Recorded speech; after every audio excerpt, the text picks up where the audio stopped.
네, 오늘은 화요일입니다. 고난주간 3일째가 되는 날이 되는데요. 그날 예수님께서 다시 성전에 들어가셔가지고 말씀을 가르치셨습니다.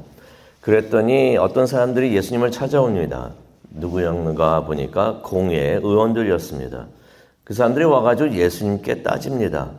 공회의원들이라고 말하는 것은 대제사장, 제사장들, 장로들, 서기관들을 의미를 하는데요.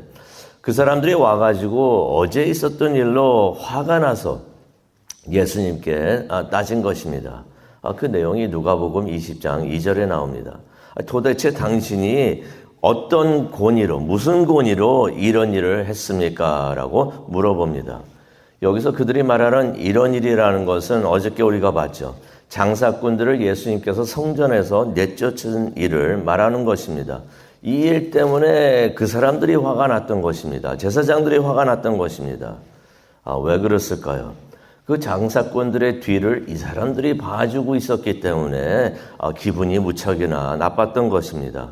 또 19장 47절을 보니까 그들이 트집을 잡아가지고 예수님을 잡아 죽이려고 하고 있었기 때문에 그렇게 했다는 것을 우리가 볼 수가 있습니다.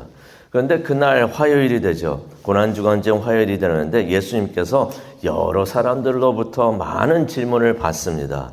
다 같은 이유에서 그런 거예요. 예수님을 이제 잡아 죽이려고 하는. 그래가지고 이 사람들도 오고 저 사람들도 오고 여러 사람들이 많이 오는데 그래가지고 많은 질문을 하는데 예수님께서 그 질문들을 대답을 해주십니다. 예수님을 잡아 죽이려고 질문을 했으니 질문 자체들이 어려운 질문들이에요. 이게 쉬운 것들이 아닙니다. 어려운 질문들을 하면서 예수님이 어떻게 답을 하나 보려고 했던 것입니다. 그러면서 근데 예수님께서 그 질문들을 하나하나 답을 해주시면서 우리들이 알아야 되는 중요한 말씀들을 해주셨는데요. 오늘은 그 중에서 부활에 대한 예수님의 가르침을 보려고 합니다. 이 화요일 여러 종교 지도자들이 예수님을 찾아와서 질문을 했습니다. 성경을 보게 되니까 제사장들이 오고 율법학자들이 오고 장로들, 바리새인들, 서기관들이 와가지고 예수님께 질문을 한 것을 우리가 보게 됩니다. 이 사람들이 연합해가지고 팀을 만들어가지고 함께 예수님을 잡으려고 했던 것입니다. 그런데 이 사람들이 질문을 하는데 다 실패를 합니다. 예수님께서 너무나 답을 잘 주시는 거예요. 그러자 이번에는 사두개인들이 나갑니다. 당신들은 안 돼? 내가 나가지. 우리가 나가지. 하면서 사두개인들이 나왔던 것을 우리가 보게 되는데 27절을 보니까 이 사람들의 특징이 있습니다. 이 사람들은 바리새인들과 다르게 부활을 안 믿는 사람들이었던 것이에요. 근데 그들이 나와가지고 부활에 대한 질문을 합니다. 근데 부활에 대한 질문을 하면서 부활을 가정한 질문을 하는 것이에요. 이게 무슨 말입니까? 그만큼 다급해졌다는 것이에요. 하지만 이 질문을 우리가 보게 되면은 무척이나 까다롭고 어려운 질문이었다는 것을 우리가 깨달을 수가 있는데 이 질문이 언제 주로 사용이 됐던 질문이었냐면은 부활이 없다고 주장하고 싶을 때, 부활을 부정을 할 때 사용됐던 질문인 것입니다. 이 질문 봐라. 이게 부활이 이게 말이 되냐라고 할 때 사용했던 질문이었는데 그들이 이 질문을 예수님께 하면서 사두개인들이 부활도 부정하고 예수도 잡자라는 생각에서 이 어려운 질문을 예수님께 했던 것입니다. 그 질문의 내용은 이러합니다. 28절에 나오죠. 성경을 보니까 형이 자식 없이 아내를 두고 죽으면은 그 동생이 과부가 된 형수와 결혼해서 형 대신 자식을 낳아야 한다고 했습니다. 이거 구약에 나오는 말씀이죠. 신명기 25장 5절에 나오는 말씀이 됩니다. 이 율법이 있었던 그 목적은 어떤 목적이 있었냐면은 지금에는 이것이 해당이 안 되는데 그럴 필요가 없지만 당시에는 필요가 했는데 왜 그랬는가? 당시에 죽은 형제 가족의 명예와 재산과 노후 문제 중요했던 것이에요. 이것들을 해결하기 위한 법이었던 것입니다. 이제 그들이 이렇게 함정이 드는 질문을 이제 하게 됩니다. 이것은 하나님의 말씀인데요. 그러면서 이제 함정이 드는 질문을 합니다. 그 29절에 나옵니다. 그런데요 말입니다. 예수님. 만약 7 형제가 있다고 합시다. 첫째가 아들 없이 죽고, 그래서 둘째가 형수와 결혼을 했는데 그도 아들 없이 죽고, 셋째도 형수와 결혼했고, 이런 식으로 일곱째까지 자식 없이 다 죽었다면은, 그리고 형수도 죽었다면은, 질문이 나옵니다. 33절입니다. 일곱이 다 이 여인과 결혼을 했으니 부활을 할 때 이 여인은 누구의 아내가 되는 것입니까? 라고 질문을 하는 것입니다. 이 사람들 부활을 안 믿는 사람들인데 뭐라고 질문합니까? 부활 때 이 여인이 누구의 아내가 됩니까? 황당한 질문이죠. 현실성이 전혀 없는 그러한 질문인 것입니다. 이거 누가 봐도 덫이 깔린 질문이라는 것을 알 수가 있는 것입니다. 부활도 믿지 않는 사람들이 부활을 전제해가지고 부활에 대해서 질문을 하고 무척이나 또 다급했던 것 같습니다. 이 사람들. 근데 예수님께서는 그들의 질문을 무시하거나 하찮게 여기지를 않습니다. 업신여기지 않으십니다. 그들의 질문에 진지하게 답을 주십니다. 예수님께서 35절에 이런 말씀을 하십니다. 그 내용을 보게 되면 이런 내용이 되는 것이에요. 부활 후에는 죽음이 없으므로 결혼이 필요 없다라는 내용의 말씀을 하십니다.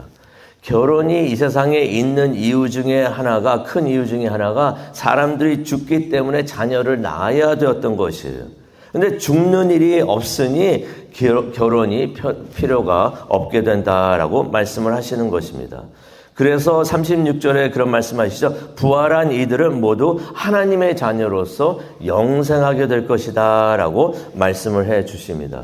그렇게 되니까 이 질문 안에 있었던 그 여인은 천국에서는 어느 누구의 아내도 아니다라고 말씀을 해 주시는 것이에요. 너무나 간단 명료한 답이 아닌가 생각이 듭니다. 예수님께서 답을 해주시면서, 질문에 답을 해주시면서 그 덫도, 깔려있던 덫도 피하시는 것을 우리가 여기서 보게 됩니다. 그러면서 예수님께서 여러 가지 사람들이 궁금해하는 점들에 대해서 정확하게 말씀을 해주시는데요. 첫 번째는 무엇입니까? 부활이 있다 없다? 부활이 분명히 있다라고서 예수님께서 정의를 내려주십니다. 말씀을 해주십니다. 모두 다가 부활하는 것은 아니지만은 35절에 무슨 말씀을 하십니까? 부활함을 얻기에 합당히 여김을 받는 자들은 예수님의 부활에 참여를 할 것이다 라고 말씀을 하시는 것입니다. 다시 보기를 원합니다. 부활함을 얻기에 합당히 여김을 받는 자들이 있다고 하십니다. 그 사람들은 부활을 한다는 것이에요. 부활한 예수님의 그 부활에 참여를 한다는 것입니다. 그 사람들이 누굴까요? 부활함을 얻기에 합당히 여김을 받는 사람들이 누굴까요? 성도님이세요. 우리 모두. 예수 그리스도를 믿는 사람들이 부활함을 얻기에 합당히 여김을 받는 자들인 줄로 믿습니다. 우리를 말하는 것이에요. 예수님을 구세주로 믿고 구원을 얻은 사람들이 부활하게 되는 줄로 믿습니다. 우리가 그런 축복을 받게 되는데 우리가 그래서 예수님의 부활에 참여하게 된다. 그러니 부활이 있다라고서 분명히 말씀을 해주시는 것입니다. 그때 그 메시지를 사두개인들이 깨달아 들었어야 하는데 그렇게 말씀을 해주십니다. 두 번째로 사람들이 많이 궁금해하는 것이 있죠. 죽은 다음에 삶이 있습니까? 예수님께서 부활이 있다고 말씀하시는 것은 무엇을 말씀하시는 것입니까? 사람들이 죽은 후에 삶이 있다는 것이에요. 많은 사람들이 이것에 대해서 궁금해합니다. 다른 종교들도 이것에 대해서 많이 궁금해합니다. 죽은 뒤에 우리가 어떻게 됩니까? 죽은 뒤에 어떻게 됩니까? 예수님께서 말씀을 해주십니다. 삶이 있다는 것이에요. 라이프가 있다는 것입니다. 그래서 36절에 그렇게 말씀하시죠. 부활 후에 다시 죽지 않는 영생이 있다라고 말씀을 해 주십니다. 영생이 있는 것 믿으시기 바랍니다. 죽은 후에 살아가는 삶이 있다는 것이에요. 또 사람들이 많이 궁금해합니다. 만화에서는 많이 보는데, 동화에서는 많이 보는데 천사가 진짜로 있습니까? 라고서 사람들이 질문을 할 수가 있습니다. 생각을 할 수가 있습니다. 그런데 예수님께서 36절을 보니까 그들은, 부활한 사람들은 천사와 동등하다라고 말씀을 해 주십니다. 천사와 동등하다. 무슨 말입니까? 천사가 있다는 말이에요. 이 말은 근데 이 말씀하신 것은 부활한 사람들이 천사와 동급이라고 말씀하시는 것이 아니라 천사들과 같이 다시 죽지 않게 된다라고서 예수님께서 말씀을 해 주시는 것입니다. 우리가 죽은 후에 부활하신 예수님을 맞이하면서 천국에 들어가서 삶을 살 때 다시는 죽지 않는 그러한 삶을 살게 되는 줄로 믿습니다. 그러면서 예수님께서 말씀해 주시죠. 천사 있다라고서 말씀을 해 주십니다. 그러면서 또 중요한 말씀을 해 주시는데요. 이전에 이미 죽은 사람들에 대한 말씀을 해 주십니다. 이들이 다 살아있다라고 말씀을 해 주십니다. 그러면서 이제 모세가 떨기나무에서 하나님을 만난 그 장면을 말씀을 해 주시는데요. 그게 출애굽기 3장에 나와 있습니다. 그때 하나님께서 말씀을 하시는데, 모세에게 말씀을 해주시는데, 이게 오늘 우리가 읽은 말씀에 37절에 나오고 또 출애굽기 3장 6절에 나오는 말씀입니다. 하나님께서 이렇게 말씀하십니다.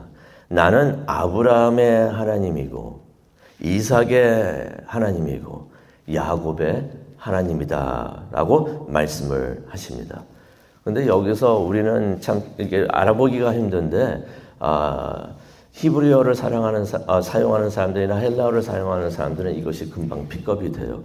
무엇이 픽업이 되냐면은 예수님께서 하나님께서 말씀을 하실 때 과거형 동사를 사용하지 않으시고 현재형 동사를 사용하셨다는 거. 이것이 금방 픽업이 됩니다. 무슨 말이냐면 문법이 나오니까 아침에 문법 나오면 지금 머리가 이게 복잡해지는데 간단히 생각하면 됩니다. 아브라함이 오래전에 죽었는데, 아브라함이 오래전에 죽었고 다시 살아나지 않고 부활이 없었더라면 하나님께서 분명히 이렇게 말씀하셨을 거예요. 나는 아브라함의 하나님이었고 이삭의 하나님이었고, 죽었으니까 지금은 살아있지 않으니까 야곱의 하나님이었다라고 말씀을 하실 텐데, 모세에게도 말씀하실 때 뭐라고 말씀하셨냐면 그게 아니라 나는 아브라함의 하나님이고, 지금도 아브라함의 하나님이시라는 거예요. 지금도 이삭과 야곱의 하나님이시라고 말씀을 하셨던 것입니다. 하나님께서 분명히 나는 그들의 하나님이다. 무슨 말입니까? 아브라함과 이삭과 야곱, 오래전에 이미 죽었던 사람들인데 그들이 아직도 살아있다는 것이에요.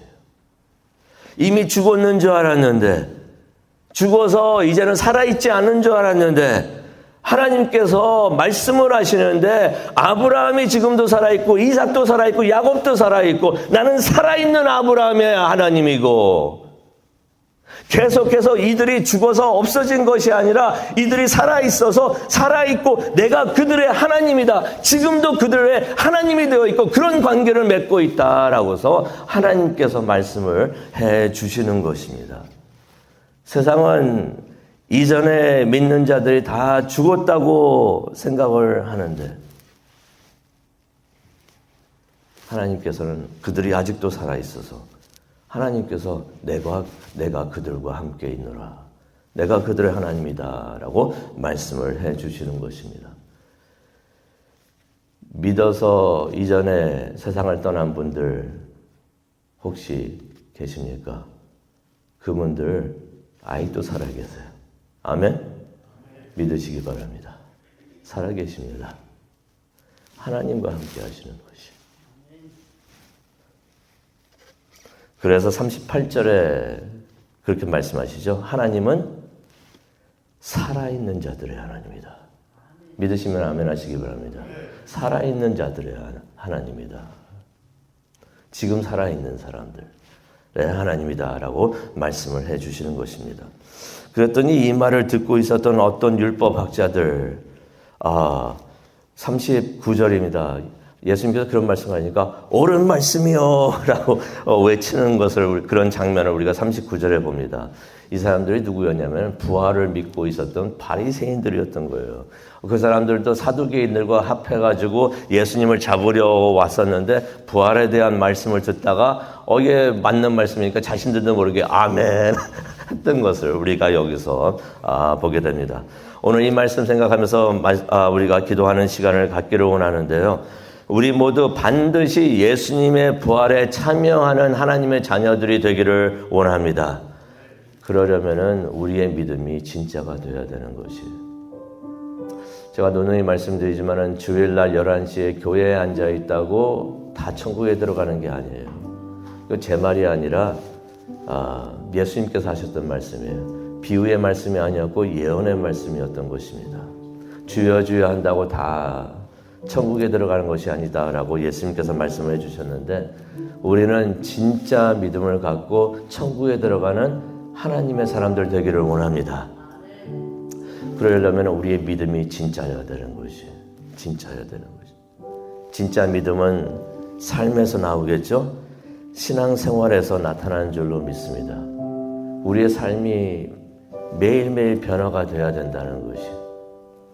어제와 같지 않고 달라지고, 어떻게 달라져야 됩니까? 매일매일 예수님을 닮아가야 되는 것이. 그러면서 이런 생각이 듭니다. 천국에 가게 되면은 다 만나게 되겠구나. 참 좋다라고 생각이 듭니다. 그러면서 또 말씀을 준비하면서 그런 생각이 들었습니다. 거기 가서 만나는데 불편한 사람이 없었으면 좋겠다라는 생각도 듭니다. 그러기 위해서는 우리가 지금 여기서 하나님의 말씀대로 잘 살아야 되지 않겠는가 생각을 해봅니다. 예수님의 말씀대로 부활은 있습니다. 부활 있습니다. 부활한 삶을 바라보고 부활의 소망을 두고 오늘 살아가는 우리 모두가 되기를 간절히 소원합니다. 기도하시겠습니다. 하나님, 예수님의 말씀을 통하여 다시 한번 부활에 대해서 깨닫게 해주시니 정말로 감사합니다.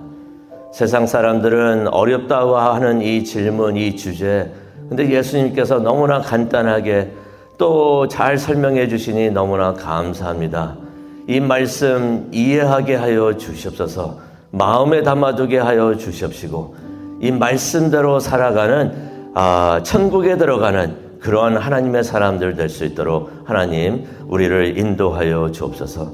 그런 삶을 살기 위해서 기도하기를 원합니다. 이 시간 성령님께서 함께하여 주셔서 우리의 기도를 인도하여 주시옵소서.